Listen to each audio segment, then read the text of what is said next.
किन्नर चुड़ैल। गोरखपुर नाम का एक गांव हुआ करता था। उस गांव में ज्यादा लोग नहीं रहते थे। उस गांव में एक गर्भवती विधवा औरत रहती थी। उस औरत का नाम कमला था। कमला अपने घर में अकेली रहती थी। उसके पति की सारी जायदाद उसके नाम हो गई थी, पर सभी गांव वाले उस औरत को मनहूस औरत समझा करते थे और सभी उससे नफरत किया करते थे। एक बार कमला राशन की दुकान पर खाने का सामान खरीदने जाती है। भैया जी, जरा 1 किलो दाल चावल देना। अरे हाय हाय हाय हाय हाय हाय!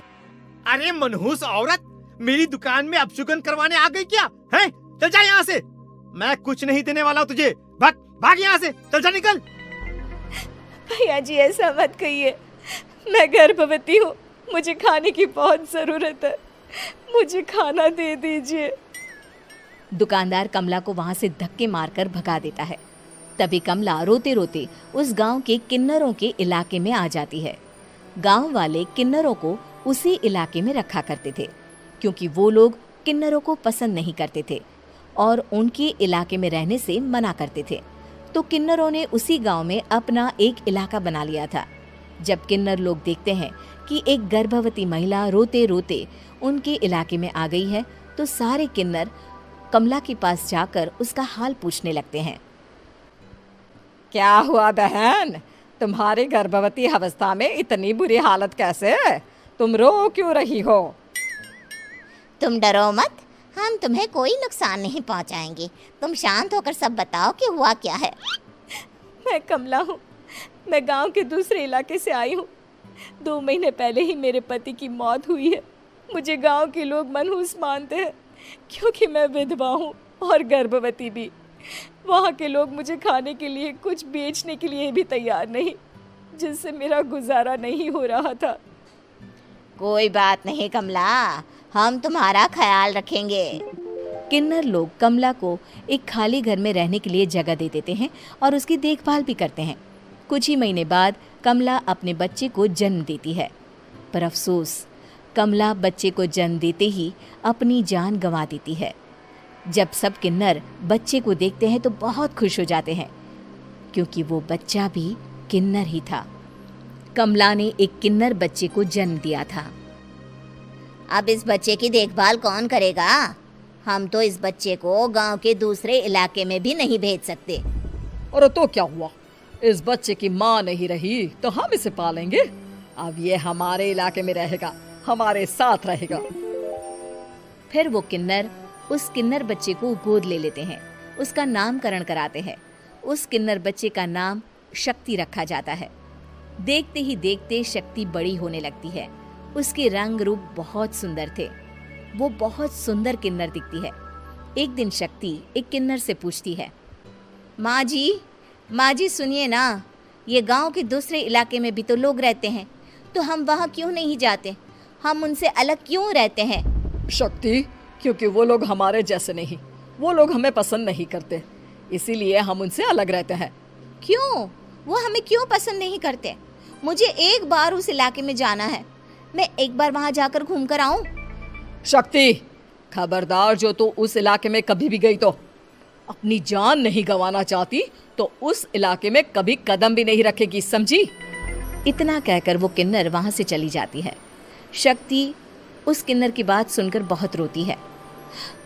माँ जी, ऐसा कैसे कह सकती है? उन्होंने इतनी सी बात के लिए मुझे इतना डांटा। अब तो मैं उस इलाके में ज़रूर जाऊंगी। फिर एक दिन शक्ति गांव के दूसरे इलाके में चुपके से जाती है। ये लोग तो हमारे जैसे ही इंसान हैं, तो ये हमसे नफरत क्यों करते हैं? जब शक्ति उस इलाके में पहुंचती है तो गांव के सारे आदमी उसके रूप से मोहित हो जाते हैं। वो लोग ये अंदाज़ा नहीं लगा पाते कि वो किन्नर है। शक्ति की सुंदरता देखकर सारे गांव वाले उसकी तारीफ करने लगते हैं। तभी गांव का चक्कर लगाने गांव के जमींदार का बेटा हर्ष वहां पहुंचता है। हर्ष भी दिखने में बहुत सुंदर होता है। जब हर्ष ने शक्ति को देखा तो वो भी उससे मोहित हो गया, और जब शक्ति की नज़र हर्ष पर पड़ी तो वो हर्ष को देखकर मोहित हो गई। आपको पहले कभी इस गांव में देखा नहीं। इस गांव में आप नए हैं क्या? जी नहीं, वो मैं बस। तभी शक्ति बोलते बोलते रुक जाती है और मन में सोचने लगती है, अगर मैंने इनको बता दिया कि मैं दूसरे इलाके से आई हूँ तो वो समझ जाएंगे कि मैं किन्नर हूँ, इसलिए मुझे इनसे झूठ ही बोलना पड़ेगा। शक्ति हर्ष को कहती है, जी हाँ, मैं इस गांव में नई आई हूँ, यहाँ अकेली रहती हूँ। वैसे आप कौन है? आप भी इसी गांव में रहते हैं? जी हाँ, मैं इस गांव के जमींदार का बेटा हूँ।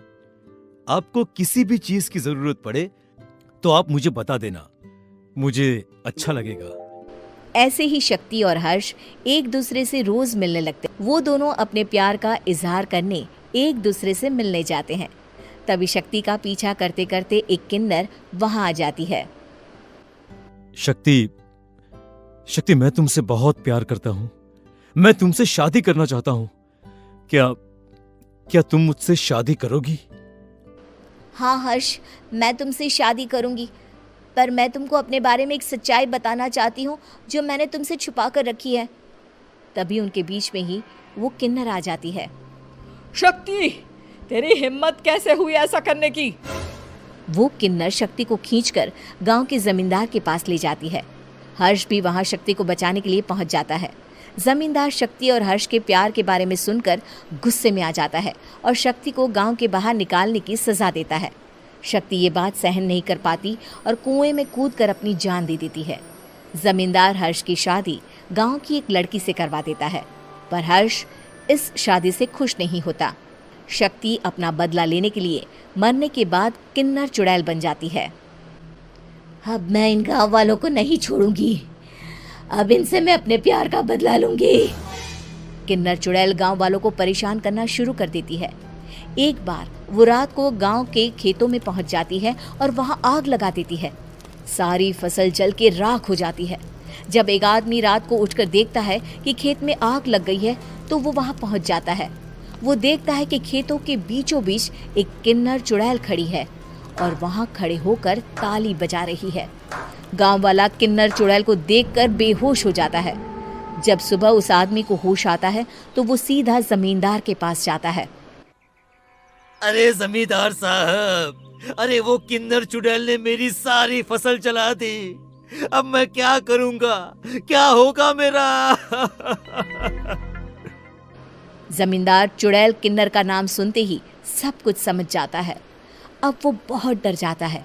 उसी रात को जब जमींदार डर के मारे अपने कमरे में सो नहीं पाता, तभी वहां अचानक से किन्नर चुड़ैल आ जाती है। किन्नर चुड़ैल जोर जोर से जमींदार के आगे खड़ी होकर हंसने लगती है और ताली बजाने लगती है। जमींदार उस डरावनी किन्नर चुड़ैल को देखकर बहुत डर जाता है। तूने मेरे साथ बहुत बुरा किया, अब मैं तुझे जान से मार दूंगी। नहीं नहीं नहीं नहीं, नहीं। मुझे माफ कर दो, मुझे मत मारो।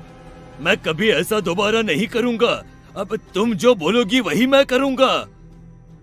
ठीक है, मैं चाहती हूँ कि किन्नर इलाका गांव के इलाके से जुड़े और गांव का कोई भी आदमी किन्नर समाज से द्वेष ना करे, उससे नफरत ना करे, नहीं तो मैं सारे गांव को मार दूंगी। और तुम गांव में एक नया कानून बनाओ कि अगर किसी ने भी किन्नर समाज को हानि पहुंचाने की कोशिश भी करी या इनसे भेदभाव करने की भी कोशिश करी तो उनको कड़ी से कड़ी सजा मिलेगी। हाँ हाँ हाँ हाँ, मैं ऐसा ही करूंगा। तुम जो बोलोगी वो मैं करूंगा, पर मुझे जाने दो प्लीज। तब वो किन्नर चुड़ैल वहां से चली जाती है। गांव का जमींदार किन्नर चुड़ैल का कहा मानते हुए दोनों इलाकों को एक कर देता है और नया कानून भी लागू कर देता है। तब से वहां किन्नर समाज और बाकी गांव वाले शांतिपूर्वक रहने लगते हैं।